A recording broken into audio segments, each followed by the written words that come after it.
Hello, beautiful chosen ones of the YouTube world. Welcome to my channel. My name is Kimberly Ponce.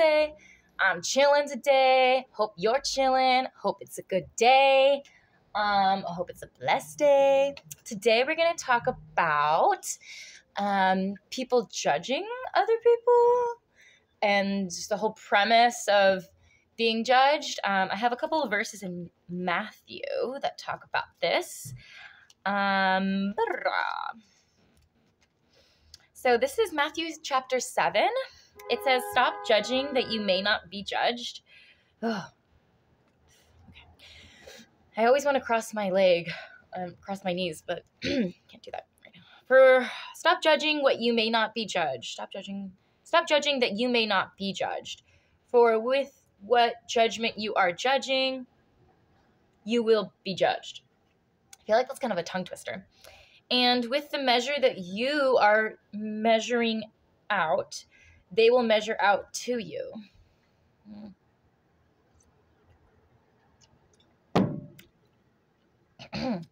Why then do you look at the straw in your brother's eyes, but do not consider the rafter in your own eye? Or how can you say to your brother, "Allow me to extract the straw from your eye," when look, a rafter is in your own eye? Hypocrite! It has an exclamation mark. I don't know, that makes me laugh. Hypocrite! First extract the rafter from your own eye, and then you will see clearly how to extract the straw from your brother's eye. Do not we'll leave it there. So, you know how I just want to give you an example. It's like, it's going to help kind of draw the perspective I'm illustrating here today. So you know how when you walk into a room, you see a lot of things. Like say you walk into a cafe or a restaurant or a library that has like a lot of shelves and a lot of books. Or say you walk into a bar too, and there's like a lot of like different shelves of liquor, and there's just a lot going on, and you couldn't possibly take it all in. You couldn't possibly identify what every single thing in the room is. And it's a brand new place. There's new smells. There's new textures. There's and of course there's people in the room as well. But just for this analogy's sake, just assume that it's the objects we're focusing on.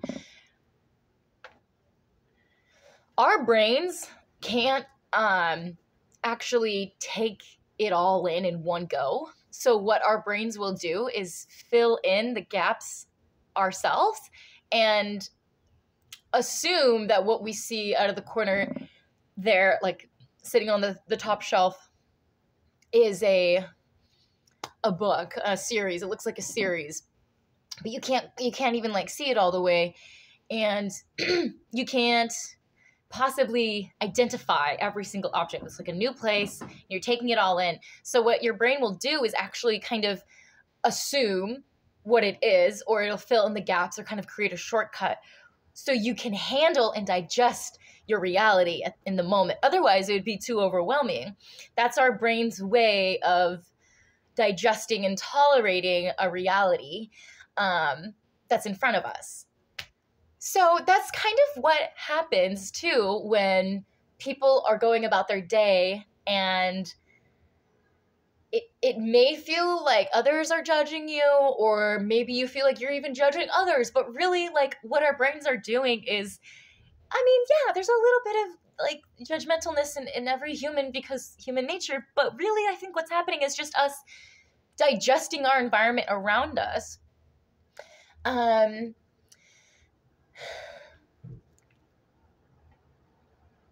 another note that I have too is like, even people that know you, even people that are in your lives that supposedly are your A1 since day one, people like your bestie or your cousins, people that have seen you grow up, people that know you on a bad day and a good day, they actually know a version of you, but they will never fully know what it's like to be you, because we're actually always evolving each and every day. Every time we wake up, we're a little bit more of a newer person, a newer, better, improved version of ourselves, whether we like kind of know it or not. Like we have dreams and we get downloads in times of meditation, and then it's like we do a software update every time we get like a fresh 8 hours of sleep.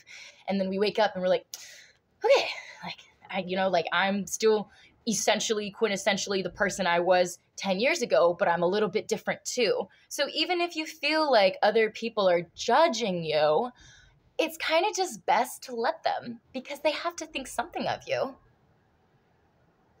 They have to think something of you, so they might as well judge you. Don't fear other people's thoughts of you, because one, they're not accurate. You know you the best. You know that you're constantly evolving, and you know that, like, it's not static. You're some days like this and some days like this, and sometimes we're even different around different people. So if you feel like you're getting judgmental vibes from others, let them. They have to think something of you, so they might as well judge you. A complete stranger might as well judge you. And people who know you and claim to know you, you might think, well, they can't even possibly judge me because they know me. We're tight, you know? But really, they have an idea of you, but really you're like constantly changing every single day. And you are aware of who you are deep down, and they cannot possibly see every little thing going on. They're just, like the tip of the iceberg. Like when people are just getting a quick little roundabout idea of you real quick, it's just the tip of the iceberg. You're so much more than whatever quick conclusion they came to, right? Let's see. I'm going to continue on Matthew. Hope it's been a good day for everybody. I think it's still morning. Is it still morning? What time is it? Yeah, it's 11:59, so it's still morning. Just 1 minute left of morning. It's funny. Matthew's so good, y'all. Chapter 7, verse 6. Do not give what is holy to dogs, neither throw your pearls before swine, that they may never trample them under their feet and turn around and rip you open. So, I like this verse because it's kind of saying to guard your heart and to guard what you share with others. Do not give what is holy to dogs, neither throw your pearls before swine. There's some things that it's best if you keep it to yourself, and it's a dream. It's a special memory. It's a favorite poem. It's a favorite article of clothing. It's special. It's pristine, and it's in its most ultimate form of perfection to you. If that's how it is, and it's the best it could ever be, it's at the apex of its existence, of whatever that thing is. Maybe it's your favorite book. Maybe it's a piece of art that you did and you feel like it's a masterpiece. If that's how you feel about it, that's your pearl, baby. Don't share it with the swine. That they may never trample them under their feet and turn around and rip you open. Yeah. Cool. I think the point's been made with that just said. The word is so powerful, y'all. And then I like this a lot. It's verse 7 of chapter 7. Keep on asking and it will be given to you. Keep on seeking and you will find. I'm used to the other version. Keep on knocking and it will be open to you. For everyone asking receives and everyone seeking finds, and to everyone knocking it will be opened. Indeed, who is this man among you whom his son asks for bread, he will not hand him a stone, will he? Or perhaps he will ask for a fish, he will not hand him a serpent, will he? Therefore, if you, although being wicked, know how to give good gifts to your children, how much more so will your Father who is in the heavens give good things to all those who ask him? Okay, this is awesome. This is actually working out perfectly. So I actually just got some really good, solid advice um, from my therapist, and there's things that we were deciding upon, that there's things within my control and things that are not. I don't know why I stammered so much just then. I'm sorry, I'm making myself laugh because sometimes I stifle myself and it's funny.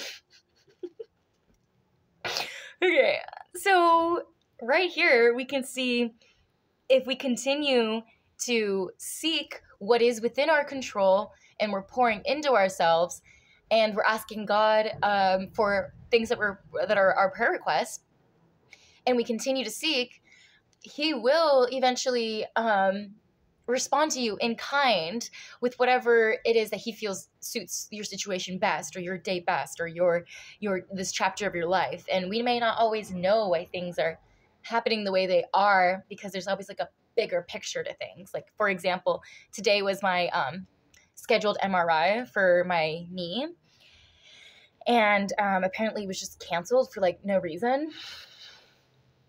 And so that was very obviously like a bummer, because I just wanted to get it done and over with, and because I physically, like, I can't work until I get these like results and stuff. So I'm just kind of like waiting and trying to be patient and trying to amp up my other activities that I can do in the meantime. But like after a while, like, this is the second time it's been canceled, and the first time the MRI was supposed to be December 21st. So now we're more than a month later, and my knee is not looking so good. And I'm trying to speak things into existence of healing, and I'm trying to pray over it. I prayed for like an hour over my knee the other day, and I'm being completely and totally challenged at this time in my life, and tested.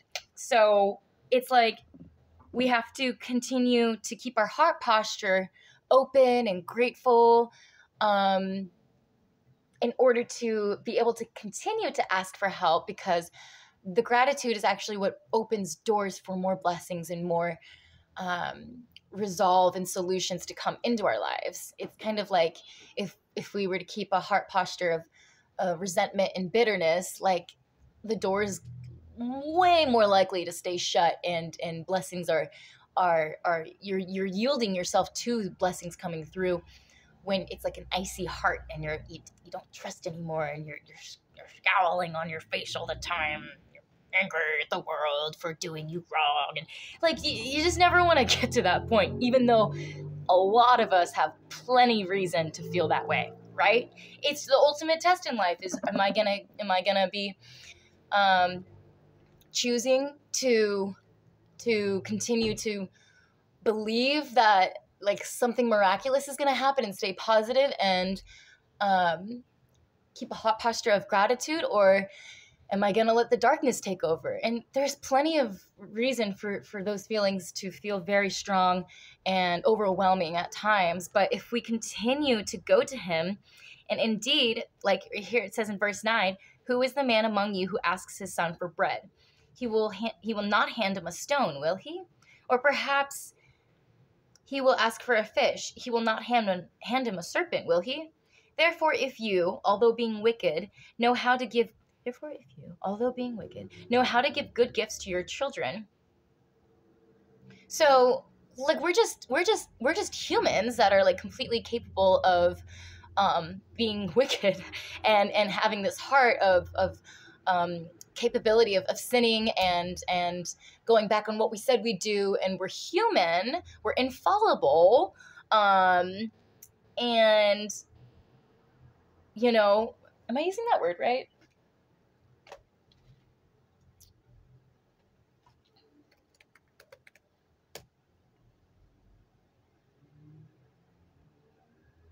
We're not infallible, because infallible means incapable of making mistakes. So we're not infallible. Actually, that's funny that the definition example says doctors are not infallible. So case and point of what was going on this morning. And every time the night before an MRI, I never sleep well, because the next day I'm like I have an MRI in my mind, so I'm like, ugh, it's stressful.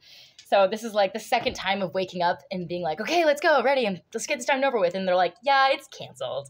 So that's just funny that the example there is saying that doctors are not infallible. But the point is humans, we're not infallible, and we're very capable of apologizing one day for something we did, and then the very next day doing the same exact thing. That's like worst case scenario of how humans can be. So, I don't